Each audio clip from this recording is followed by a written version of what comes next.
In today's tutorial, let's do a corner to corner, and this is everything that you need to know to make pictures when it comes to C2C or corner to corner Afghans.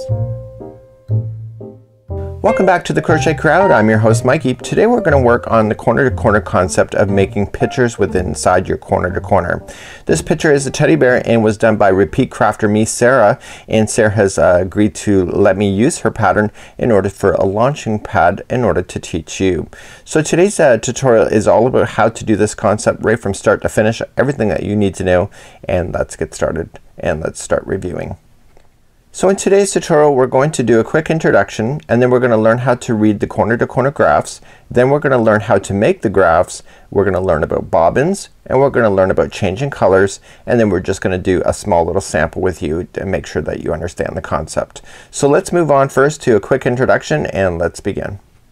So to begin with, the corner to corner concept is exceptionally popular, and now that Graphghans and ideas are coming out, these are also exceptionally popular as well. So everything works in like a grid. So for example, you see one box here. This is represented by one box here on the pattern. So what we have here is that you can see that repeat crafter me, Sarah, has been working on it, and you can see that she's gone up in a diagonal in order to make this happen. So unlike regular tradition Graphghans where you work back and forth like this, because you are going corner to corner, that's why it's called corner to corner, you work from one corner to the other. Therefore your blocks have to be worked up on a diagonal, and that's why you see that it's diagonal here. So let's begin to learn how to read corner to corner graphs, and we're going to be starting off by counting boxes and instructions by words. That's coming up next. So let's begin to read crochet diagrams. There are two ways to do it. There's either a whole graph that is given to you. So this is a finished example of this elf, and there was a graph that was provided for it, and then you just have to count the boxes in order to fill in the spaces. So you got to remember that you're going from diagonal to diagonal. So you're going to go up on an angle just like this, like I just showed you. There's also another one called words, and where the words are telling you what to do. And so what we're going to do first is that we're going to look at a Graphghan first, an actual chart, and then what we're going to do is then look at the words, and let's try to put those two together so that you understand. In the more information of this video, I'm going to provide you the links that I'm referring to within today's tutorial. So you don't need to write anything down. You just have to follow along and then just go to that link if you would like to access more information. So here is a close-up version of a graph, and it's showing a mermaid, but I can't show you the whole thing because it's not a free pattern. But this is by one of our friends, and I'm allowed to use it as an example today. So you're going to see that most of them will have, if they do it, they have a 1 here and a 1 here. And so you're thinking to yourself, okay, that's kind of odd. Why is the 1 not here and here? Well, you got to remember that corner to corner is a graph that is worked in a corner. So it's not going straight up. Okay, so it's not going straight up, it's not going straight across, it's going diagonal to each other. So what you have to do is that you have to kind of look at it from a point of view is that this one, if you were to draw a line, the line crosses over this box like this. So this would be number 1, just like that. So what is the difference if the ones are on the other side? There are no differences, and if there is no ones are provided, then you just have to do it yourself. You have to just kind of follow along.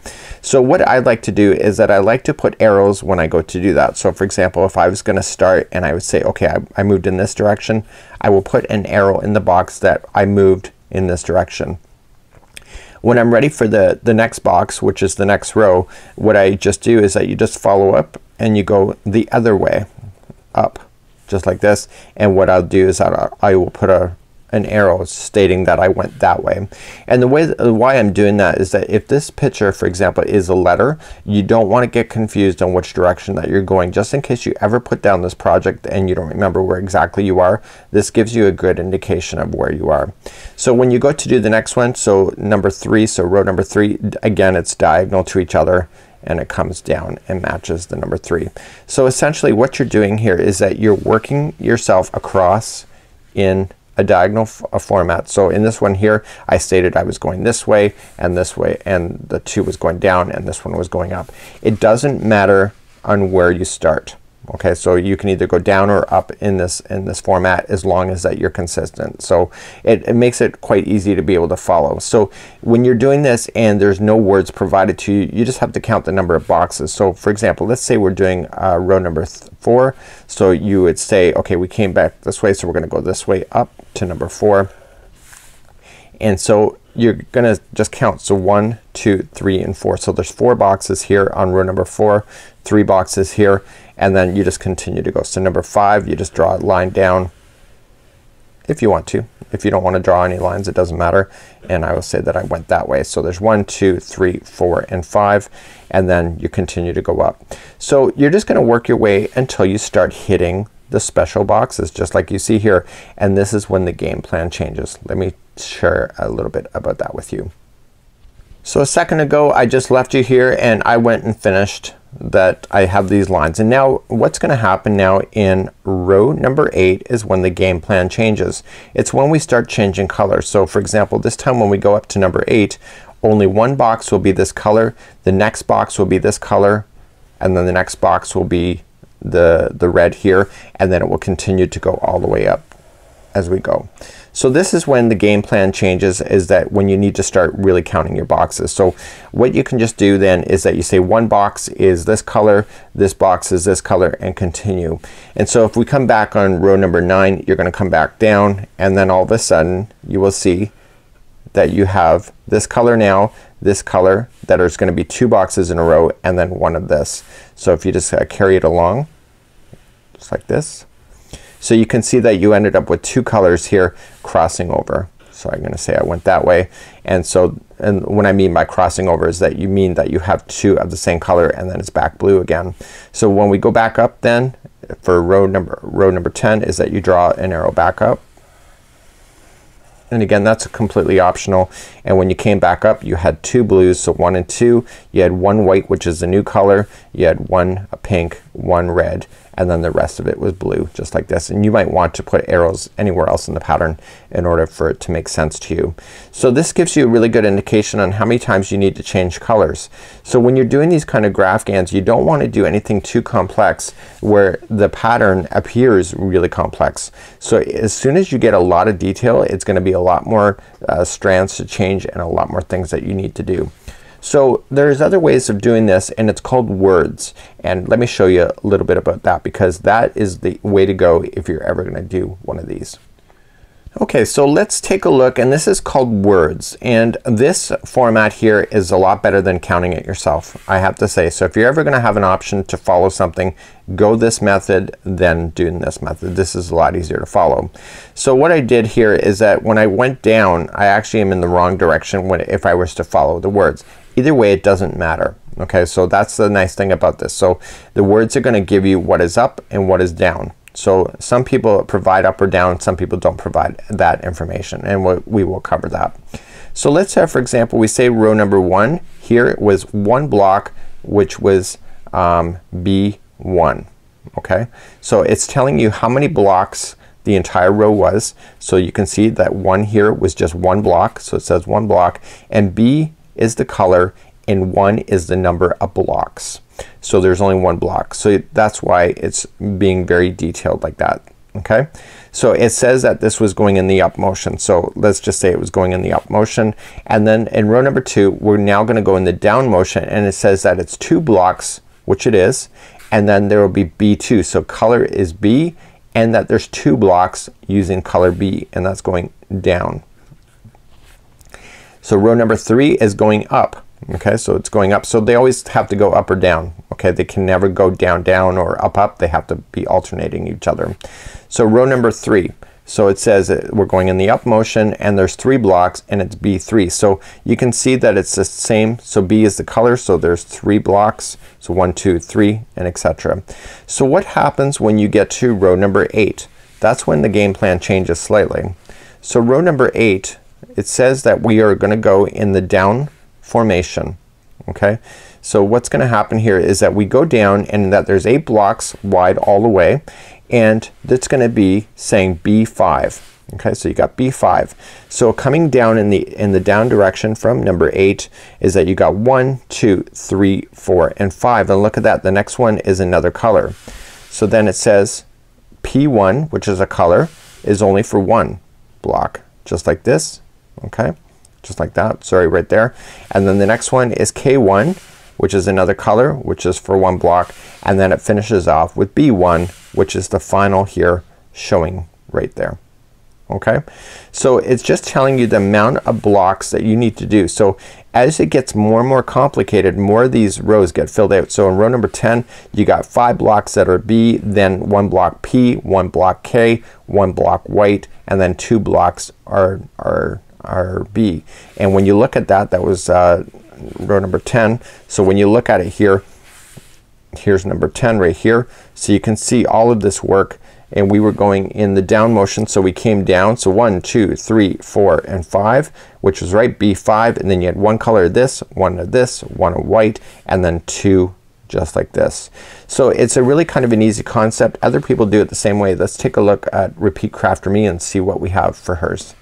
So Sarah at Repeat Crafter Me has hers starting. So it doesn't say up or down for her, and it really doesn't matter if it's up or down. You just have to make sure you're always staying in balance with being able to do this. So row number 1, of course, we're starting off the corner. There's only going to be 1 block, so it says 1 white. Okay, very easy. The next row then there's going to be 2 white. The next row there's going to be 3 white, and then we can tell in number 4 that there's going to be a white, 2 brown blocks, and 1 white block. Row number 5, there'll be 1 white block, 3 brown blocks, and then 1 white. And you just continue to do that, and you work your way down. This is a lot easier to follow than it is for you to go and look at these charts. So let me show you a chart Daniel did, or a graph Daniel did here. So what you can just do is, if we started here, this would be 1 block like that color, and then it'll be 2 blocks that color, and then it'll be 3 blocks, and then 4 blocks, and then eventually you'll hit these other colors where it'll be 1 block of this color, 3 blocks of the gray, 1 block of that color, and another block just like this. The next time you pass, you have 1 block of this, so you'll have a block of white, all this gray, and then again back to blue. So it's just easier to look at it from this point of view and check it off than it is to actually go through this, but that's again your own personal choice. So there are services that can actually make graphs for free for you, and I provide that information, and let me show you something that I did just to kind of give you an indication on how to do that as well. So here's an example of an Emicon that I had, and the Emicon was a free thing that I could use. So you got to make sure that anything that you're going to use for a service has to not have a trademark or a license thing to it. It has to be either free or something that you design yourself. So here's the original here, and I converted it using a pattern in Stitch Fiddle, and Stitch Fiddle then created the graph for me in order to work, and I'll talk a little bit about that and how to make your own graphs. But this is a really kind of a neat concept. So the more complicated you get within a pattern, the more yarns that you need to change in order to get it. So remember, it's like pixelated format. The further away from the item, the more accurate it looks. So when you're working at this up close, sometimes it doesn't look as good as if when you're standing back from your work and seeing it like sitting on a sofa and etc. So that would be how you would read your graphs, whether you're going to go right from a graph format or whether you're going to go and use the words just like so. That's a choice that you can make. And now let's begin, and we're going to learn how to make your own graphs. So let's moving on, and let's learn how to make your own graphs. You can do it conventionally with graph paper. You could do it online. There are services that will do it for you. The services that will do it for you, most of them will provide it in a Word format, and I will provide that information in the link in the more information of this video. So what I've done here is that I've taken the letter M here, and I had 4 colors to it, and what I did is put it through a program called stitchfiddle.com. It's a free pattern, and what you have to just do is that you just take this picture and then you upload it to this service, and then this service actually creates the look. This is called the embroidery version, so you need to do it as embroidery and not the crochet chart version. So this is going to create the boxes for you in order to do it. So how did I know how many boxes to do as I went along? Well, that information I kind of figured out on my own. So I figured out the difference of sizes of boxes that I had. So for example, when I'm going to do this in a size H or 5mm crochet hook, 7 blocks equals about 6 inches. So for a baby 30-inch wide, you need about 35 blocks wide. For a child size, about 42 inches wide is about 49 blocks, and then for a queen size or throw is 60 inches wide, and that's 70 blocks, just like this.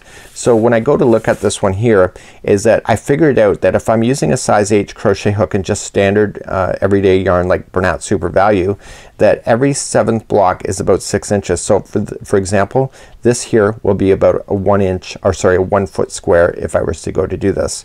So I have to tell it how many columns columns and rows that I want within the program in order for me to have a graph. So if I want to say there's 100 blocks, then it will just get more and more detailed with this, and there will be more and more blocks for you to be able to fill in. So it depends how complicated you really want to do.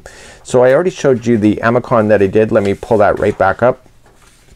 And this is the Amicon. So I took the Amicon, did the same thing, and I figured out I was gonna make it into a child size, a baby blanket. So here's the Amicon, and instead of doing what I did before with just the smaller sample of 1 to 15 blocks, I made this from 1 to 35. So this, it will be about a 30-inch wide baby Afghan if I wanted to do that. So basically it just gets more and more detailed for you, and you can actually see, if you looked at it on the screen, you can see that there's a color shade difference right here as well as right here. And so if you really can't see it when you print out, you just may want to draw some lines on where it is on here so that you can see it if you don't, and then all you just got to do is just do your boxes. Now here you're gonna notice that the numbers do not match each other, so you can't use that format. It does not provide a Word format for you. There's other services that provide that for you, and that's something that you have to consider. So it depends on how much workload that you want to do. So let's say that you want to do something a little more conventional. You don't have access to the computer in order to do this, but you can also use just a diagram. So you can get an empty graph paper just like this, and then you can just create your own shape. This has no meaning to me at all. I just filled in the shapes just because that's what I did. So what I have here is that you can see here, so some people actually put the numbers out here, but again you're gonna follow it diagonally just like this. Okay, so you're just gonna keep going and going, and where it starts to change, that's when right here is that you're gonna introduce your colors. So you can do it conventionally like this as well and then use that. So what I like to do for myself is that if I do this, I don't like to write on my originals, so I like to do it, photocopy it, and then use the photocopy, and then I can scribble notes. In the event that I ever lose something or I change my mind about something, I don't wreck up a good copy of something that I'm gonna work on. So you can do it that way too, and it's just a matter of what you have. So whether you want to use a program to take something that you have and make it into there, or whether you want to use a paid service to take what you have and have them do it, it's about $5 to $10, maybe it could be up to 20, and they will provide a graph for you, plus they will put it into words for you, which is a lot easier. Or if you just want to use Stitch Fiddle and just make it a lot easier for yourself in order to have a graph that's completely done, that's again your choice. So that's how you would make your graphs.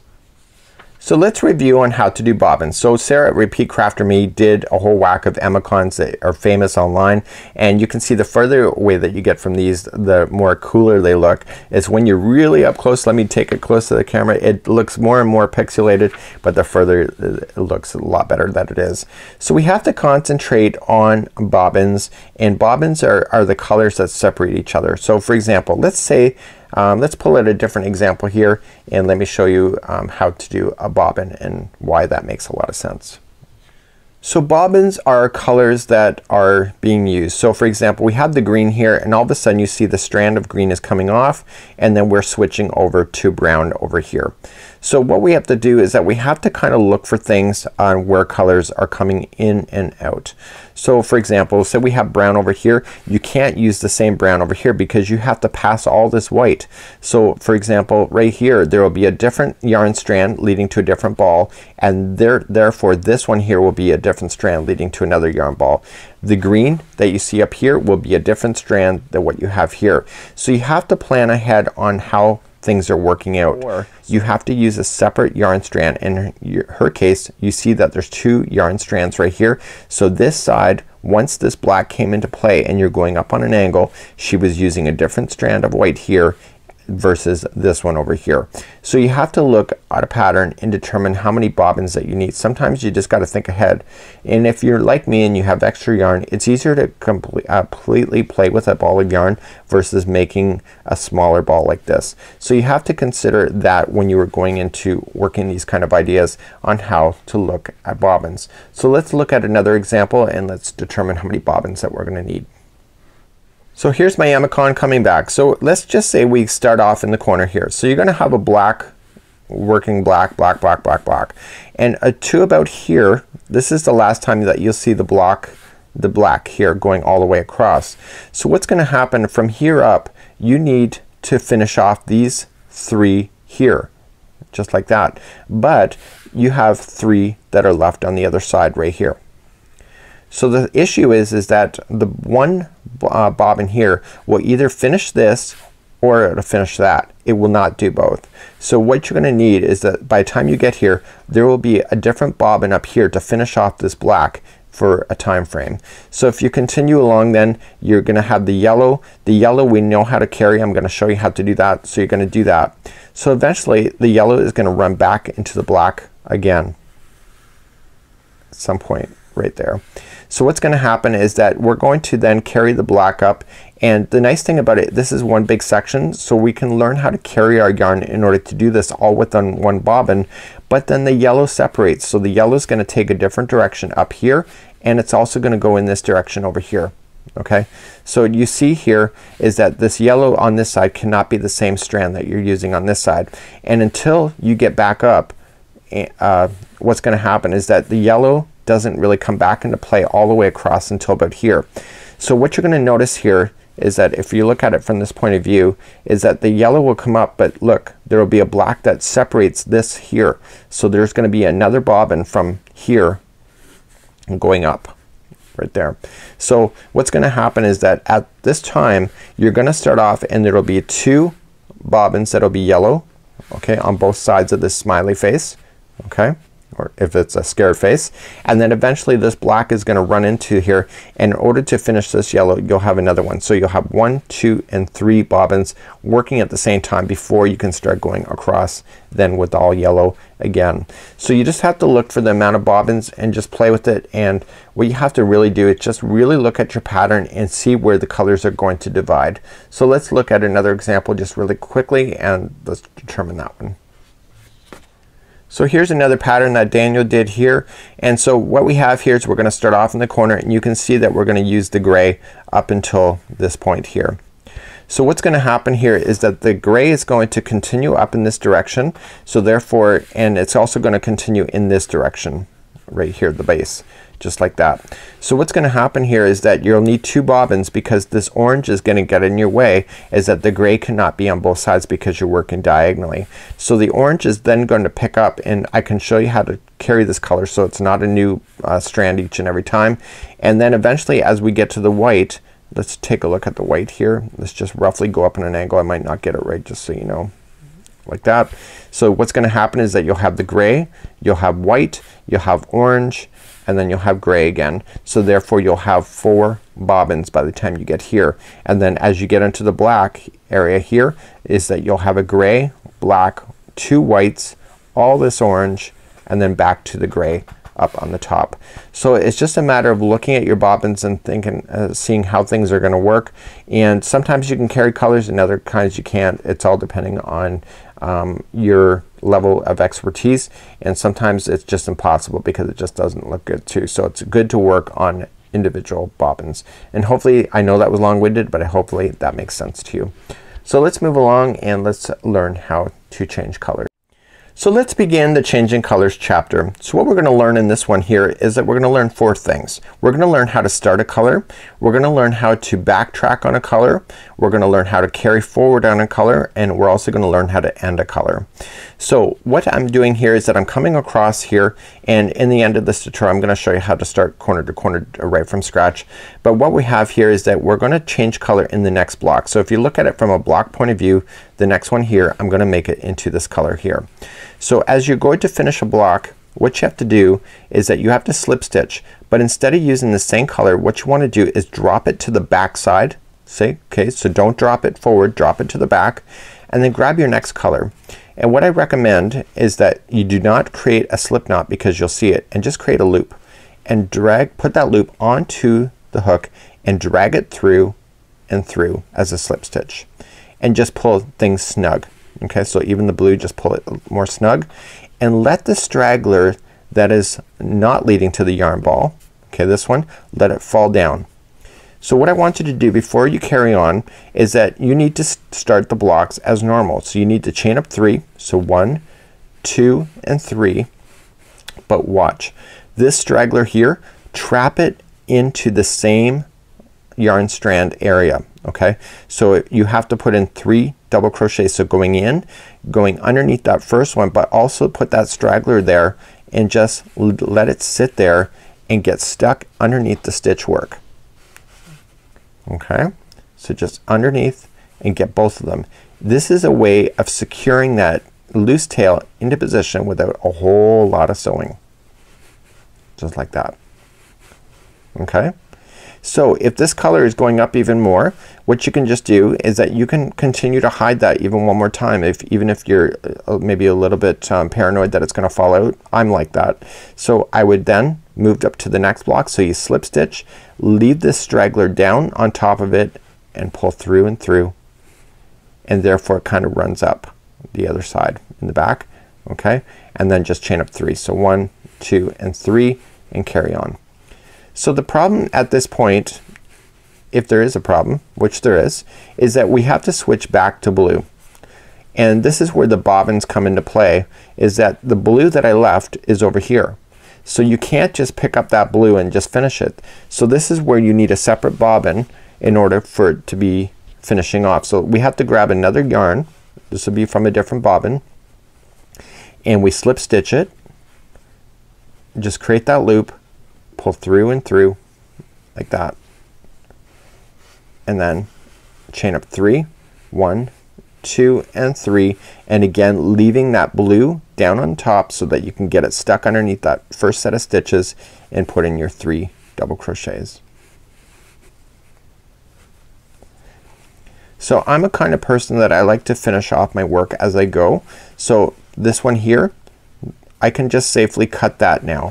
This one that I did, because I buried it here and in here, so I can just use my scissors at that point and just being able to cut that now and get that out of the way, just like that. And now I'm ready to turn my work. So let's just turn my work, and now when you turn your work, what's gonna happen here is that all the colors that you dropped will now be in the front. So let's begin again, and let's carry this color one more time, and let me show you what to do. So we're gonna start up the next one. So we're gonna get continually bigger as we increase. So 1, 2, 3, okay, and then pinch, and then 1, 2, 3, and right where you pinched is the first one. I'm going to show you how to start and do corner to corner at the end of this tutorial today. We also have other tutorials on how to do this concept as well. So working yourself down the chain, and then once you get that done, slip stitch it to the top like there. So now that box is now on top. So let's just say, for example, that you had to use this color in this next one. So what you have to do, instead of slip stitching with the blue like I just showed you, what you have to do is that you have to slip stitch with that color that you wanted. So you have to insert in, okay, and instead of slip stitching with this blue, you have to slip stitch with the color that you want to change to, so it's ready for you, just like that. So now you begin again. So let's just drop the blue. It's now stays in behind, so that bobbin's now done, and now you chain up 3 and move down. Now because you drag that color up on the back side, do you see that there? Is that you want to go over top of that when you're going into that set of stitches. So you're burying things underneath each other so that you don't see all these strands being carried around. Okay, so then you just slip stitch to the next one. So if you turn it around, it should be fully reversible, that the other side does not look like it has any strands that are out of position. So you carry on. So what's gonna happen here is that I need to carry the blue forward because I want to use the blue next, but the problem is that the blue is now over here. And so let me just show you how to we're gonna start backtracking where we need to get this closer over here, but I don't want to start another bobbin. Let me show you how to do that. Okay, so for example, say we need to get this blue back over to where I am. So what I have to do is that I have to insert in, okay, and instead of using this pink one here, I'm gonna let it fall out, and I'm gonna grab the blue and pull that over. But I want to pull it over in a way that it looks like it's part of it, but without compressing things. You don't want things to be deformed in any way. So you're going to use that blue then to begin the next block. So 1, 2, and 3. And here's the thing, when you dragged over, you see that the blue is dragged over with you. You want to make sure that's right up underneath the stitches. So going in, trapping that blue and those set of stitches into the same section. Therefore you don't have to start a new yarn strand, you're just carrying this yarn. So you're backtracking in order to get it to where you need to go. So you'll see that there's a strand going over. That's gonna be normal, so don't worry about that. And when you come back around, because that's the last one, you can pull things a little tighter before you carry on. So let's, for example, I want to switch to another color. So let's just say I want to use blue. Okay, so create that loop, and we're going to let this blue fall in behind. So always let it fall behind when you're done with the color. Therefore it's out of your way and it's ready for the next, and I'm gonna use the blue. So this is a new color that we're started, so this is another bobbin, and we're going to chain up 3. So 1, 2, and 3. And what I want you to do, again, this straggler, keep it down on top of the line, get it stuck underneath those stitches so that you got those loose ends out of the way. And now we have just run into a problem. So this is all kind of part of your learning experience. So right where I dropped the blue over here was the same blue I was working over here, but the problem is that I don't have a blue again for this area. So this shows me that I would need a separate bobbin over here. So this is a great concept where you really got to think about your work ahead of time and how the patterns work on how many bobbins that you're going to need. So I can see that I'm using a bobbin here. I've got now my yarn just finished over here, and now I need another bobbin here. So it's just a matter of understanding the pattern in order for things to work. So let's just finish up this line as I normally was doing with the blue, and I'm gonna show you how to be able to carry forward if the yarn needs to be further ahead of you than where you are, and I'll show you how to do that next. So I'm about to start another row. So this, again, this is just exercise. So 1, 2, and 3, pinch, and 1, and do that again. So 1, 2, and 3, and right where I'm pinching is the first one of the double crochets, and then down the chain. Just like that. So let's just say for argument's sake that I needed this pink color to be right over here, but it's so far back, but in this pattern it makes sense. So maybe it could be like a tail of something where the next time that this whole row is the same color. So you could either do two things. You can either start a new bobbin and do that, but I wouldn't bother.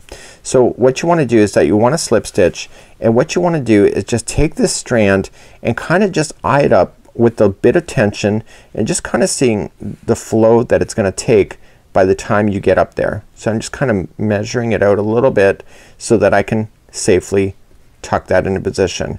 And once I do that, I have it, and I'm going to use that as the slip stitch, like so. So therefore it's kind of running up on a diagonal here in the front. So I'm going to let that blue fall in behind now, and I'm going to use this pink color. So what I have to do is that I have to start this block. So 1, 2, and 3, and coming in and burying it underneath that first one. So make sure that you get right up underneath it so that it buries into position. Just like that. And now you have to move up. So what you want to do is that you want to come in and you want to get it so that this strand here is going to get stuck in behind. So just when you slip stitch it, slip it so that this one will go up over like it's part of it, just like that. Okay, and then you start the next block. So 1, 2, and 3, and again burying that into position underneath.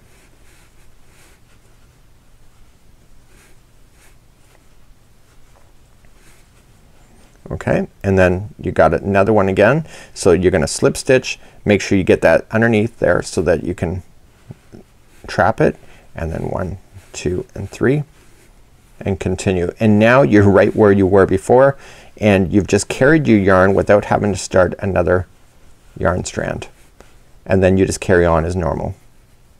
So let's try again. So with this blue, say for example we want to start the blue right where I am, so let's just do that again. So we're going to do the blue. I wouldn't say that this is a lazy way of doing it. You can just come up on an angle like so, and this is just a smart way of doing it. You don't want tails all over your work. And so you're just gonna pull through. Okay, that's a little bit too loose. There's no tension there, so I want to pull it a little bit tighter.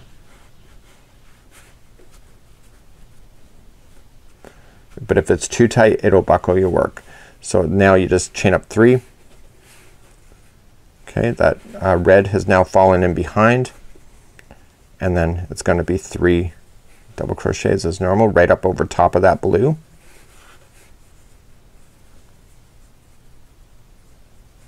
See, it's all about bearing those tails. So then you're gonna slip stitch, make sure you get that blue right on top of it as you slip stitch, therefore to drag it to where it needs to go, and then chain up 3.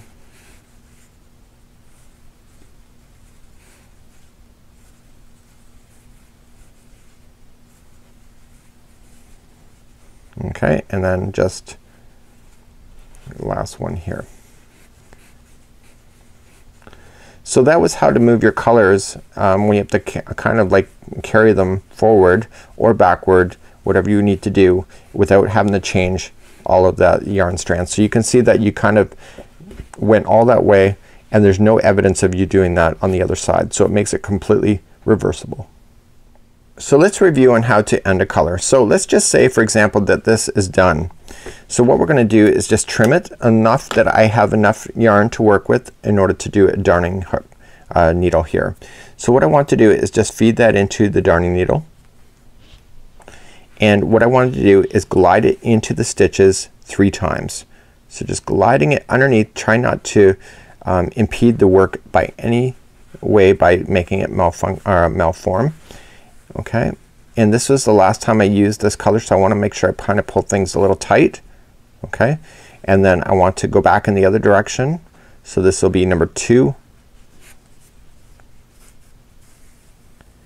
and then go back a 3rd time.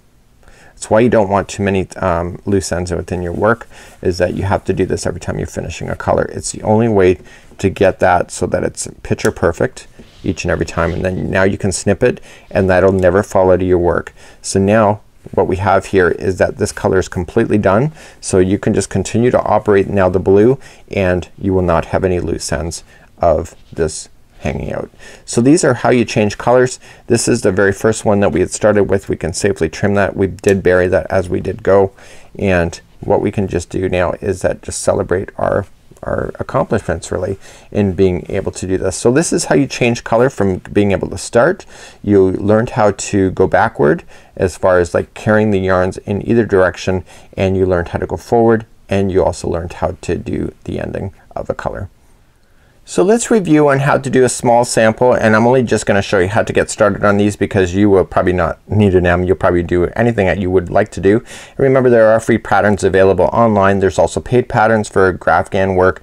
This is all the same concept, and it's just a matter of a lot of fun. So I took this, I put it through Stitch Fiddle, and I got myself a graph just like you see. So Stitch Fiddle is a free service. It does not provide the Word format, so I have to literally count my boxes as I go.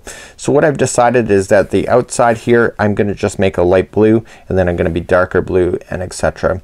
So let me show you how to get started with corner to corner if you've never done it before. It's really quite easy. Remember, each box is a box within the project itself. So I got one box, and I'm gonna work myself in this corner going into this blue here.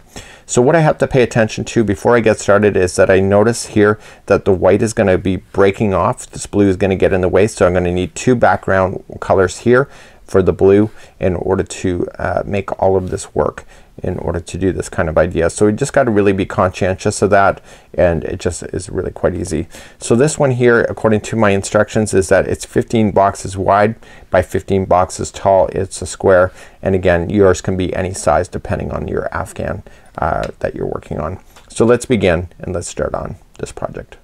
So let's begin our corner to corner. They all start the same. It's just a matter of doing it. So let's begin. We're going to create a slip knot, and this will be the very corner of your Afghan. So it's corner to corner for a reason. It starts off in the corner. So remember, the one on the hook never counts as one, and we want to chain a total of 6. But watch what I do. So we're gonna chain up 3 first. So 1, 2, 3. And I said that we're going to chain 6.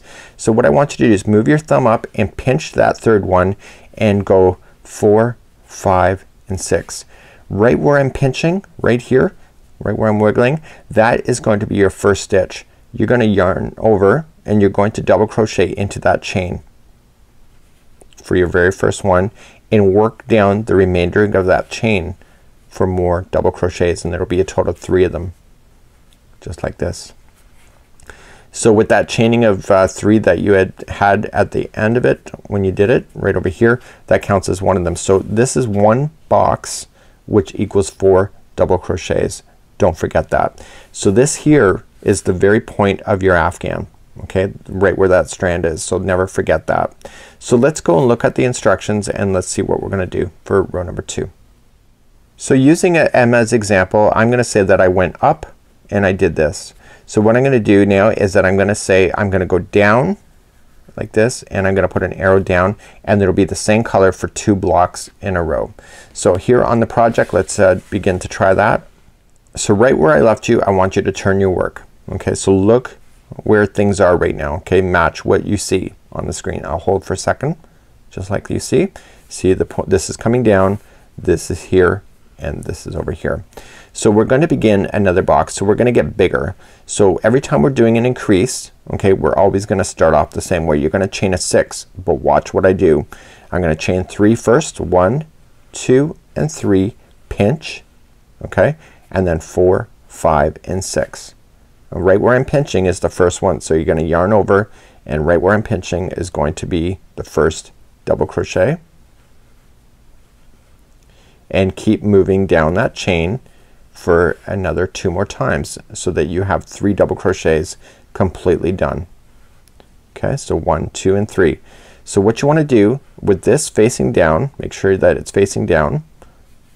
Okay, you're going to go into the space here. This is the chain 3 that you had started with in the very beginning, and you're gonna go right into the space, right in, and you're gonna yarn over and pull through and through. That's a slip stitch.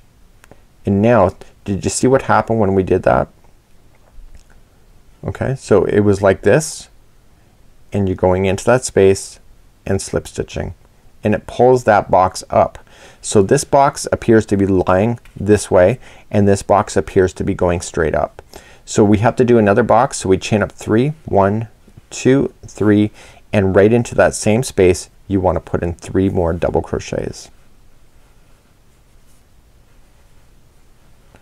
just like that. So on my instructions, the next set of boxes, there's going to be 3 of them this time, and they are going to be the same color. So let's just turn our work and show you. So we turn our work. Okay, this is what we're looking at. This is again facing down, and we're going to chain 6, but watch. 1, 2, 3, pinch, 1, 2, 3. Right where I'm pinching is the first one of the double crochet. This saves you counting a lot of stuff if you can pinch it as you do it, and remember that where you're pinching it is the starting, and you work yourself down that chain. Okay, keeping this straight down. Okay, and look for this space right here. Do you see it? It's right there. Slip stitch in, and then chain 3. 1, 2, and 3, and then going in.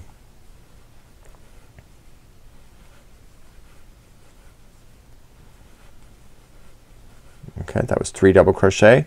Slip stitch to the next one,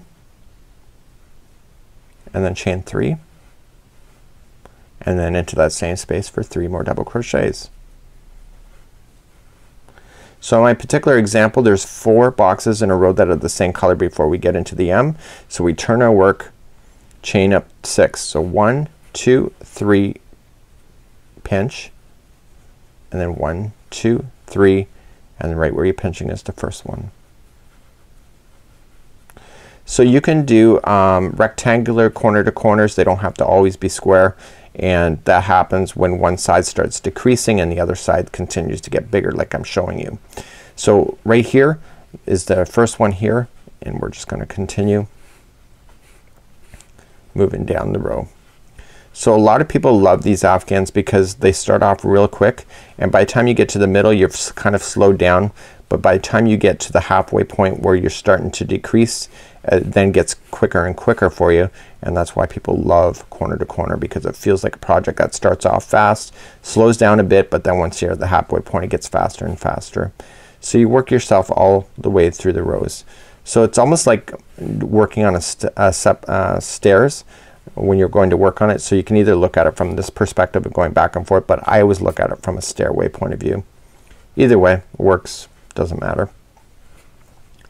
So this one here is the last time these blues are going to be in a row. We're now going to hit another color. So let's turn our work and let's begin. And I'm going to bring back the graph. So here on the graph what I did is I came down and then I went back up just like you see here, and then I went down like there. So I'm now going to go up, and the first two are going to be the background color. The next one will be the dark blue, and then we're back on the background color. Now the thing about it here is that this color here cannot be the same bobbin here. So these have to be divided at this point. So let's show you how to do that.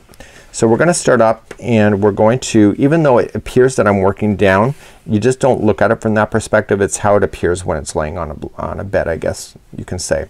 So the first two blocks are gonna be the same color. So 1, 2, and 3. Pinch 1, 2, 3. I'm still increasing.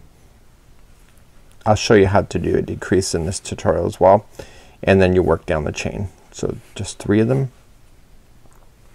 Right back to where you are. And then you're gonna come in, you slip stitch and do one more block. So 1, 2, and 3. And you're going to carry on, and the next block will be a darker blue. So to do that, it's like I showed you in the color changing area. You want to grab your darker color, you want to loop it, and you want to finish this stitch by slip stitching it with the new blue and let that other blue stay in behind and pull everything nice and snug. Okay, and use this blue then to start the next stitch. So chain up 3, 1, 2, 3, and then trap this blue into position by keeping it together so that the stitches go right around it, and it's only one box of this color. So what that means then is that when you go to slip stitch the next one here, you can't use the same one because it's a different bobbin. So you have to grab another bobbin that I've already prepared ahead of time because I knew that was gonna happen, and then we put that on and pull that through. Okay, pull everything nice and snug and chain 3, 1, 2, 3, and then continue. So keeping that straggler down on top so that you can get it underneath the stitches is the best way to do it. Less yarns to be able to weave in it later.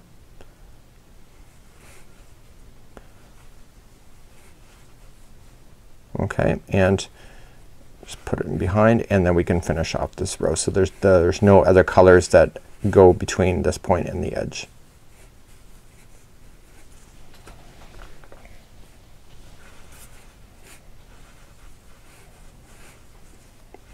So when we go to turn now, what's gonna happen is that when we go to turn, let's begin to do that. So all your stragglers will be down in the front, and because I buried in these ones as I went, I can safely just grab my scissors and cut those out.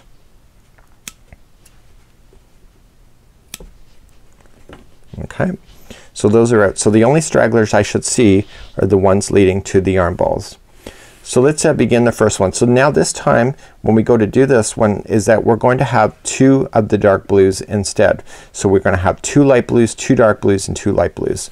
So let's show you, because you have to carry yarn forward to do that. So we're gonna chain up 3 to begin, so pinch, and then another 3, so there's your 6, and then start your first one right where you pinched.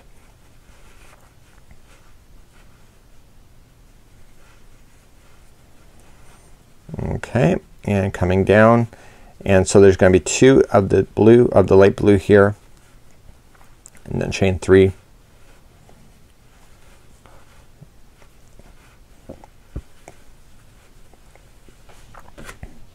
It's easy to get these bobbins really tangled with each other. Just be aware that the more detail you have, the more bobbins you have, and it can be a nightmare if it's too much. So right where we want to go is that we want to go in, but we want to drop this blue and now grab the blue that's already sitting there, and we want to pull it through just like there.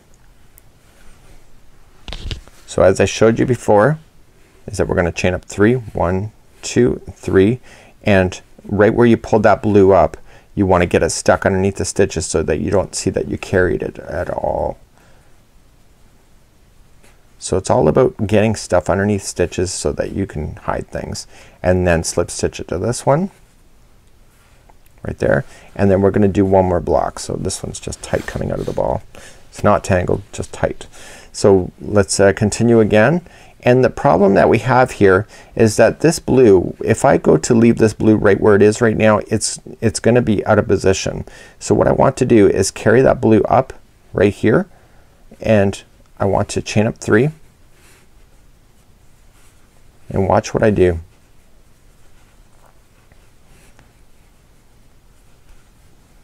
Okay, so this blue is down here, but it needs to be up here, and what I want to do is pull it snug, and when I go to do a slip, I have to use this new blue, drop the old blue, which is the dark blue, and pull through. Okay, so that yarn just got carried up and you don't even see that it's there, and then we use that 1, 2, 3, and then carry on.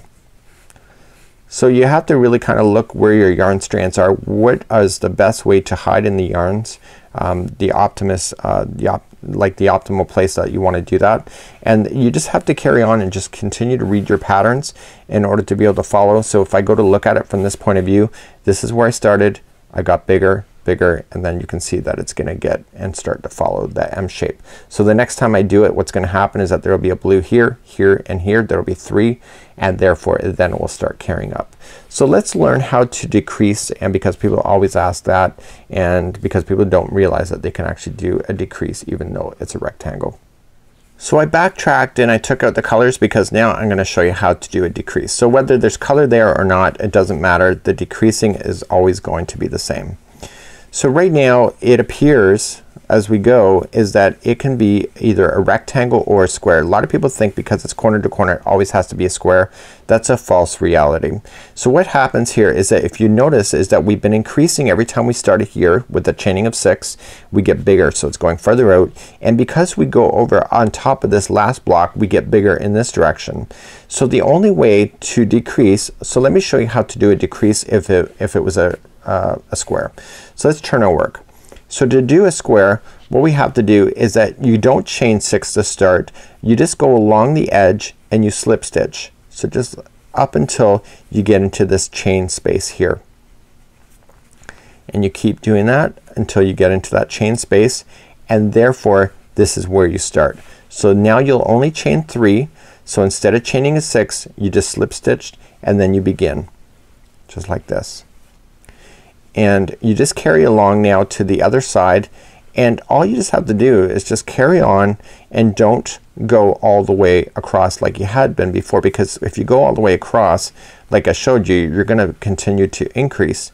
So if you was to do a rectangle, that's the way you do it, but if you're doing a square, the only way to make it square is to ensure that it stays balanced like that.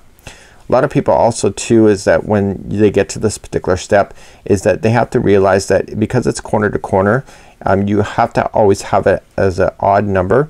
So for example, if you're doing stripes, there has to be in the middle, there can only be 3 or 5 or 7 or 1. They can never have like 2, 4, 6 in order for striping, because there's actually technically only one set of boxes that go directly down the middle, not more than that. So if you want it equal, then you have to be either 1, 3, 5, or 7, etc. So right now if I was to continue like I showed you already before, is that you slip stitch here, and if you want to make it rectangle you carry up, but if you want to make it square, this is where you stop. Okay, so all you just need to do for rectangles, then you just turn around and then you just slip stitch back along the edge, okay, until you get to that space again, and then you restart again and you carry on and you stop right here. So what happens if you want to make a rectangle? The only difference is that you do want to carry it up. So one side is decreasing here, and the other side, when we get there, we add another box to this side. So one side we appear to be expanding, and the other side we are decreasing, which is creating the rectangular shape. Okay, so do you see it's more rectangle now? So if I want a rectangle even more, is that I just carry on, so chain 3 and then pinch 1, 2, 3, and then coming in to where you pinched.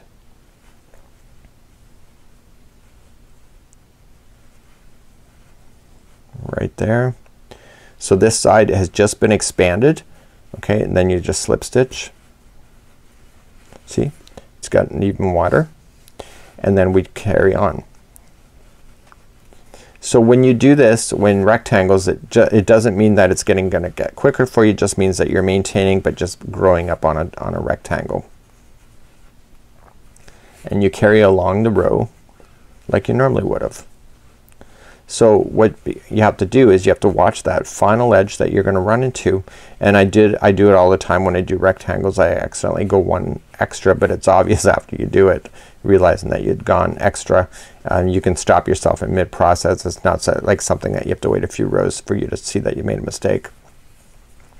So this is technically my last box, so 1, 2, and 3.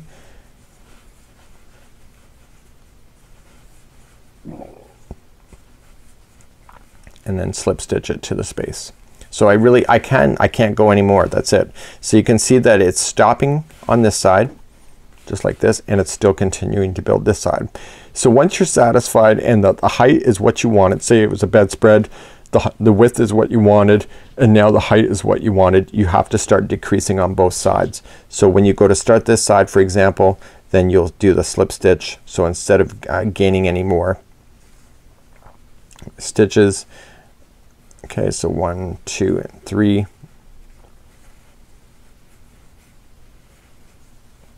So this is when it gets really a lot faster for you, is that you're just gonna carry along just like this, and then all you're just gonna do then is that you're going to then carry on and stop here and then just get smaller and smaller, and this will work itself into a point just like that. So this is how you do a comprehensive corner to corner Graphghan work, and this is a great idea. And I would like to thank my friends over at Repeat Crafter Me Sarah, as well as C2C Graphs, in order to make everything work, and I'll provide them more information of those services available within today's video description. Have a great morning, and we'll see you again real soon. Bye bye.